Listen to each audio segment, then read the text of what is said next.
México al Día, tu espacio informativo.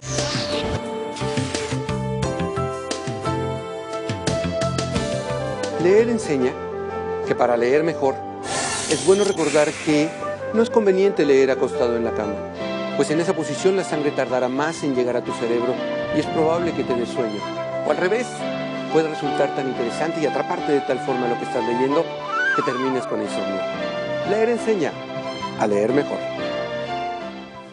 Y ya está con nosotros, como cada 15 días, nuestro compañero Antonio Tenorio. Antonio, ¿cómo estás? Paco, Julieta, con mucho gusto de saludarlos y saludar, por supuesto, a quienes nos sintonizan a lo largo y ancho de todo el país. Shostakovich hoy. Paco, Julieta, si en algún lugar existe el alma, es en la música. La música es expresión de lo más profundo y de lo más sentido que puede tener el ser humano. Y yo les preguntaría, y es al mismo tiempo un misterio, pensar de qué está hecha la mente de un músico, de qué está hecha la música misma. ¿Cómo es que alguien puede en una semana componer un cuarteto maravilloso o en cosa de un mes tener una sinfonía completa, que es la forma del pensamiento más abstracto? Esta sección está dedicada a la literatura, pero hoy queremos hermanarla con una arte que se cruza en el mismo corazón de lo literario, que es otra forma de narrar lo humano, de expresión del humano, como bien dices, Paco, que es la música. Decía Aldous Huxley, que murió exactamente el mismo día que Kennedy, y de alguna manera el gran novelista norteamericano, autor del Mundo Feliz, murió el mismo día que Kennedy, y entonces, bueno, quedó un poco a la sombra su muerte. Decía, después del silencio, la música es capaz de expresar lo inexpresable de lo humano.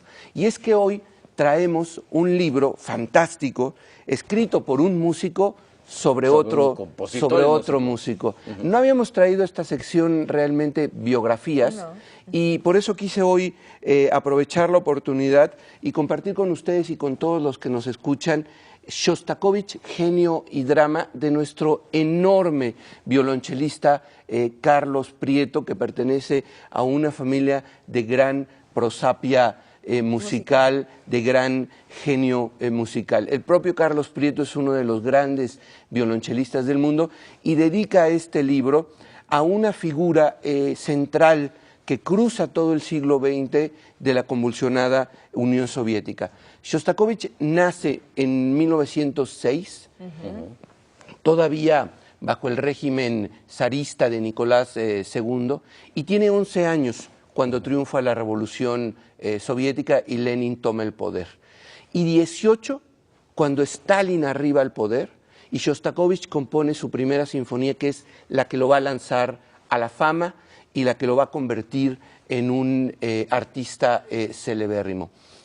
Sin embargo, los 30 años más o menos que dura el régimen estalinista van a ser una época de persecución, de amenazas, de defenestración, en donde se prohíben muchas de sus obras. Es increíble ver en el libro de Prieto cómo hay obras que tardan 45, 50 años en poder ser estrenadas, en poder ser vueltas a escuchar en la Unión Soviética. Y se habla de que Shostakovich es el héroe trágico, porque si bien él nunca va a Siberia, ni sufre cárcel o no es fusilado como muchos otros artistas durante el régimen estalinista, sí es sometido a esta presión y es sometido a este estrujamiento por parte del régimen. Y después, cuando muere Stalin, uno diría, bueno, ya se libró, pero entonces va a ser utilizado como parte de la propaganda del régimen. Y el otro gran valor, antes de que se nos acabe el tiempo, el otro gran valor de este libro es que es un propio recorrido por las obras. Les doy dos ejemplos.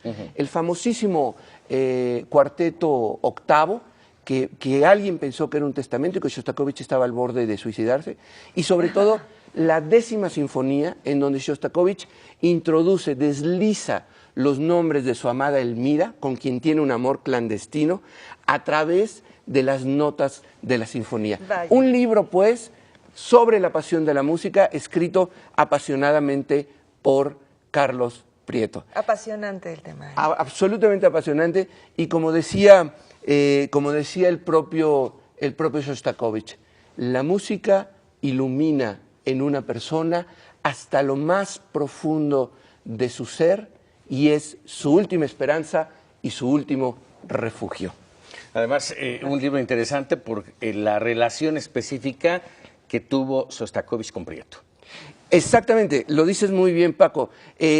Prieto se apasiona con Shostakovich en 1955 cuando está estudiando ingeniería, porque Prieto es ingeniero metalúrgico. Así es. Está estudiando ingeniería en Boston, conoce la música de Shostakovich, queda absolutamente impresionado y decide estudiar ruso. Y después, en 1959, Shostakovich viene a México, va a Monterrey y le toca a Prieto ser su traductor. Y eso es el inicio de una gran relación que Prieto tiene con Rusia y con la cultura rusa. Muchísimas gracias, Antonio. No, al contrario, un placer. Y nos vamos con la frase sobre la lectura, que es una frase de Joseph Conrad, escritor de origen polaco, pero parte de la tradición de la lengua inglesa, quien decía: el autor solo escribe la mitad del libro, de la otra mitad se encarga el lector. La frase de hoy. Muy bien, Antonio, muchísimas gracias. Nos vemos en 15 días. Por supuesto, Hasta Julieta, entonces. Paco, un placer Muchísimas y muchísimas gracias a quienes nos sintonizan.